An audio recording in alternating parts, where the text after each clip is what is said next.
buong pagmamalaking inamin ni Nico ang pagiging isang ama. May anak na po, kuya. Mga alam po niya, identical. Lagi kong sinasabi sa sarili ko na yung mga hindi ko naramdaman ng bata ako, pararamdam ko sa kanya. Para kahit di ko naramdaman, pag naparamdam ko sa kanya, at least parang naramdaman ko na rin po. Kaya naman sa bawat hinaharap na hamon, ang pinakamamahal na anak ang lagi niyang inspirasyon. Proud akong sasabihin sa mga tao at sa sarili ko na isa akong ama at isa akong mabuting ama. At kahit sa gitna ng swerte natanggap na makapunta sa Hong Kong Disneyland, ang anak pa rin ang kanyang inaalala. Gusto yung pampalamig? Namiss ko siya nung may nakikita po mga kaedad niya. Kasi naglalakad na po siya, na-appreciate niya na yung mga nakikita niya. Sabi ko, agad, naku, papasyal ko siya uli. Masyal kami, kuya. Kaya naman isang malaking sorpresa ang inihanda ni Kuya para sa kanya. Kayong haharap sa iba't ibang pagsubok. Kapag ito ay napagtagumpayan ninyo, may pagkakaloob ninyo kay Nico ang pagkikita nila ng kanyang anak sa Hong Kong. Abangan ngayong gabi. Nico, lumingon ka sa iyong likuran.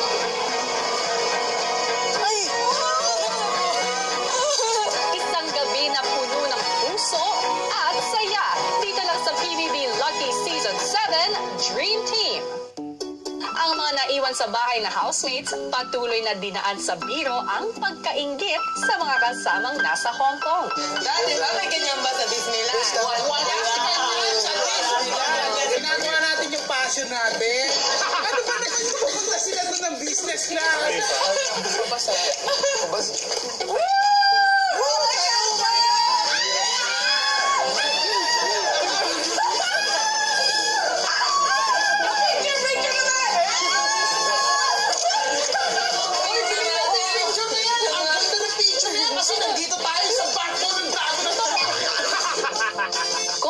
Tuwaan sa loob ng bahay, ang mga nasa Hong Kong naman iniisip kung paano makukumpleto ang kailangan nilang 2 million points para makumpleto ang task. Guys, kulang! Wala ba tayo 1 million?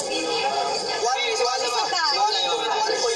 Kailangan 500 tayo bawat isa. Ang goal natin 500. Game?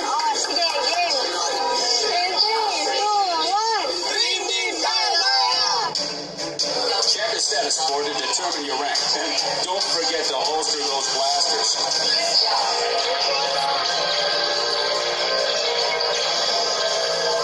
Nung nalaman ko na hindi umabot ng 2 million at isang try na lang, doon ako humugot. Sabi ko, kaya ko to. Kasi nakuha ko na yung technique nung sa last. Kaya tinudo ko na doon sa second try.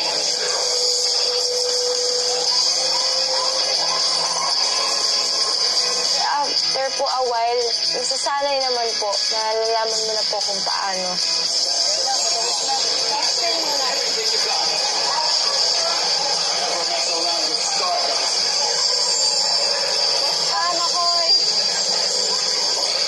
Basta kung ano po makita namin, shoot na po. Kasi umaandar po yun eh. Bago matapos po, mga baril na po kami ng mga baril.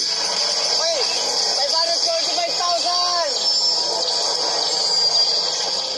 545,000! Matapos ang kanilang huling subok, umabot na kaya sa 2 milyon ang puntos nilang apat? Good job. Second round. Hindi sa pagmamayabang ha. 591,200. Kayo. Sa akin ano ha, 297,500. Wow, nakitagkan na rin ha. Ako nakuha ko second round, 507,500. Uy, laki. Kasa. Meron, ang nakuha ko po ay hindi sa pagmamayabang pero 727! Kasi po mo, Sa kulang-kulang, malapit na mag-dream yun. yeah! Sobrang pa tayo. At matapos ang kanilang naging matagumpay na misyon, Nagre-ring. Housemates, congratulations! Para sa matagumpay na misyon na inyong magnagawa, dahil dito superhero ang nag-iimay sa inyo. Wow, di na.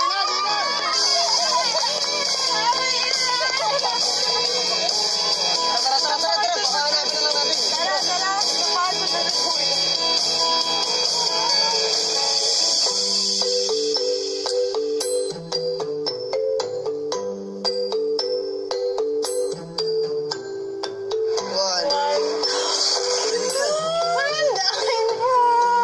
Sarap. Grabe nga po, kuya. Pang superhero talaga. Sobrang dami po. Sobrang dami. Lord, mas tanan, Lord God, salamat ya kanimo, Lord God, sa tanan na blessings na mong gihatag ya kanamo, Lord God. Mga blessings in disguise, oh God, yung mong gihatag kanamo, Lord, na among ibalik ya kanimo ang tanan, Lord God, with all the praises and glory and honor, oh God, for nothing is impossible. In Jesus' name, amen. Kain tayo. Kain po. Ang daming food! Ang sarap ng mga pagkain namin, kuya. Kompleto yung 4 course, may soup, may kanin, iba't ibang klase ng ulam na masarap. Inay. Yung mga pagkain na hindi ko pa nalasahan, na ngayon ko pa nalasahan. Sobrang sarap. Sarap, kuya. Walang ganito sa bahay. Wala talaga. Tayo nga nakain yung mga kasama dito sa bahay. Samantala, ang mga naalala nilang mga kasama mukhang sarap na sarap din naman sa kanilang hapunan.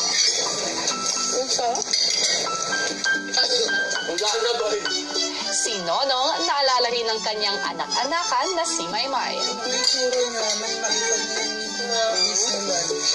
First is first, you know. Si Maymay.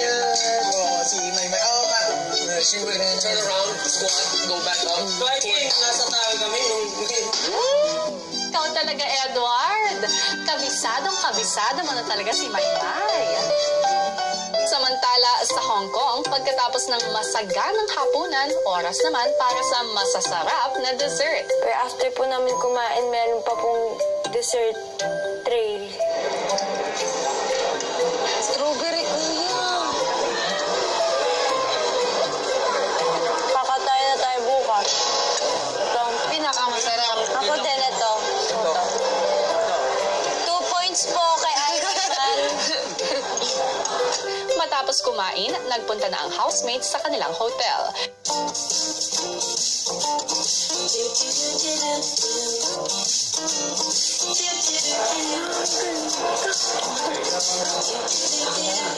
Sa base lang. Dito.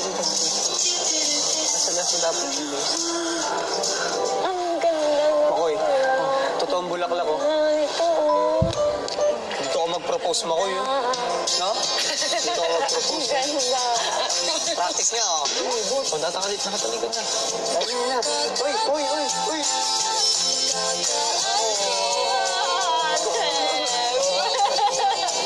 Ba't wala ka sinabi? Hindi na, kuya. Sayang yung ano, chandelier. Natin pa ako.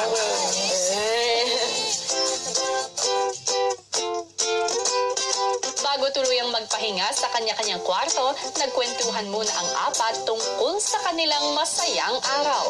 Akala ko noon, nung bumaba tayo sa Harbor City, sa Hong Kong talaga tayo iikot. Oh, parang sa Vietnam yun yung challenge. Yung pala sa Disneyland. At hanggang sa pagtatapos ng araw, iisang tao pa rin ang nasa isip ni Nico. Wala tayong pambili ng souvenir, no? Ang dami kanina ng magandang gift. Damit. Gusto mo bumili damit pang bata. Ano yung pangalan ng baby mo? Si Aiden. Na-miss ko po siya eh. Yung baby boy ko po, si Aiden. Na-miss ko siya nung may nakikita po mga kaedad niya. Yung tawa po niya, kuya. Nagpa-flashback po sa akin kasi siyempre, kuya, halos magdadalawang linggo na rin kami hindi nagkikita. So nami-miss ko nga po siya. Hindi ko po alam kung anong ginagawa niya ngayon. Hindi lang yung anak ko yung nakikita ko. Pag naiisip ko pagka nakakita ko ng mga bata kanina. Naisip ko rin kasi yung sarili ko, kuya, nun eh. Kasi hindi ko yun na-experience, kuya. Yung bata ako. Never ko na-experience lumabas kasama yung mami at daddy ko. Kasi nga po, di ba, wala po akong 2 taon eh. Hiwalay na po sila. Hindi ko maiwasang mainggit. Sayang lang na hindi ko na-experience. Hindi ko alam yung pakiramdam po, kuya. Kumaga, na wala akong may kwento. Sana ko, if ever, magtanong siya. Nico, alam ko na pinapangarap ng mga bata sa buong mundo na mapuntahan ang isang tinatawag na theme park tulad ng napuntahan nyo ngayon. Pero tatandaan mo, hindi ito ang kukumpleto o bubuo ng magandang karanasan ng isang bata. Gaya ng anak mo, alam ko, paglaki niya, ipagmamalaki niya na ikaw ang naging ama niya. Salamat po, kuya. Mas importante ito kaysa sa material na bagay sa buong mundo. Totoo po. Oh, ramdam talaga ang pangulila ni Nico sa kanyang anak, lalo na habang siya ay nasa happiest place on earth na Disneyland. Pero ano kaya ang kanyang maging reaksyon oras na malaman niya ang surprise ni Kuya para sa kanya na makasama mismo ang pinakamamahal na anak? Pakatutukan maya-maya lang. Magandang gabi, Team Kapamilya. Sa pagpapatuloy nga ng Hong Kong adventure ng mga housemates ay patuloy na hinaharap din ng ating mga nominadong housemates ang pagiging alanganin sa linggong ito. Sino nga kaya kina Aura, Jerome at Jinri ang maliligtas? Ang desisyon ay nasa inyong kamay, mga kapamilya, kaya vote wisely. Samantala, balikan natin ang pagharap ng mga housemates dito sa Pilipinas at sa Hong Kong sa kanya-kanyang mga task mula kay Kuya. Narito ang kwento. Sa paglalim ng gabi, mukhang patapos na ang Lucky Dragon Balloon ng mga housemates sa bahay. Natutok mo sa akin sa kapatong. Here we go! Yay! Grabe ate, no? Napos together talaga siya. Sa picture kasi parang ang hirap, no? Mukha nga siyang dragon, bes. Yay! We did it! Samantala, ang mga nasa Hong Kong, may isa pang mensahe mula kay Kuya. Para sa... Uy, si Kuya. Uy, si Kuya! Gusto yung pagkain niya, nakasuma na yan. Bill!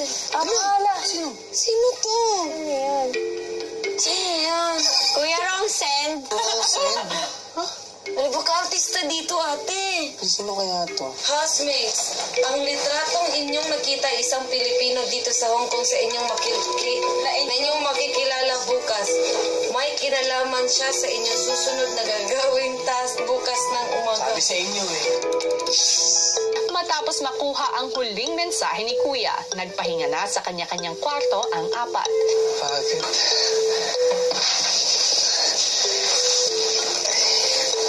Hindi lang din syempre mag-enjoy, Kuya.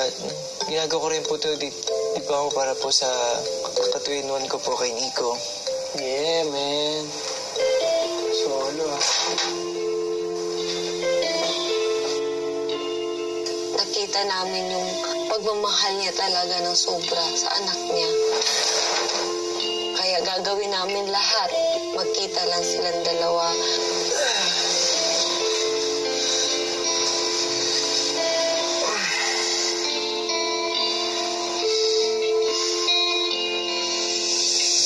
Kinabukasan, paggising sa loob ng bahay, may maagang offer si Tanner sa mga kasama.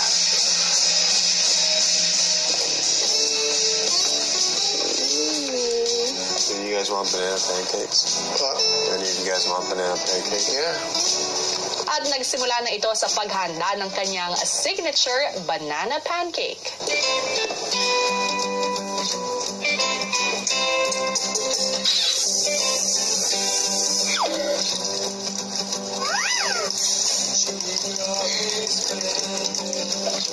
Hello, Kuya Tanner. Sweet the banana pancake. It looks delicious.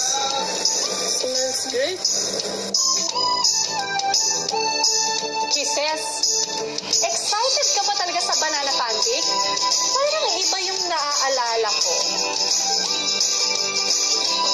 Walang lasa, kuya. Walang lasa yung pancake, kuya.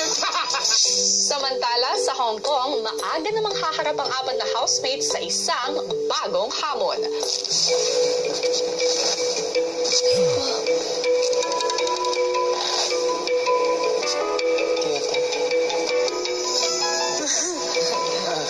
Good morning, baby. Iya ako kay Elise, nasa Poland.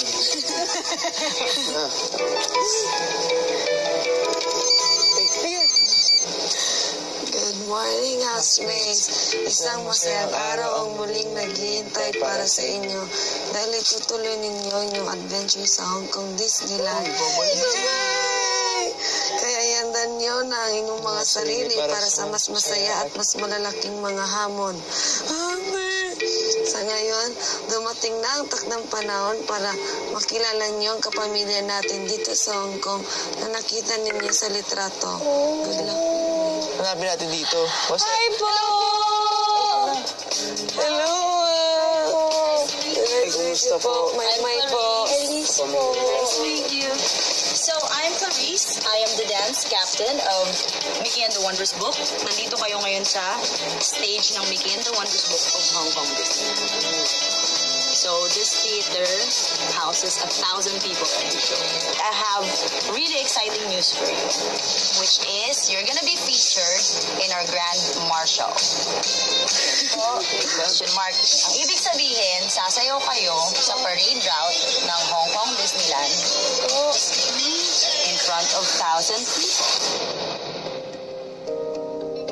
Susunod. 1 and 2.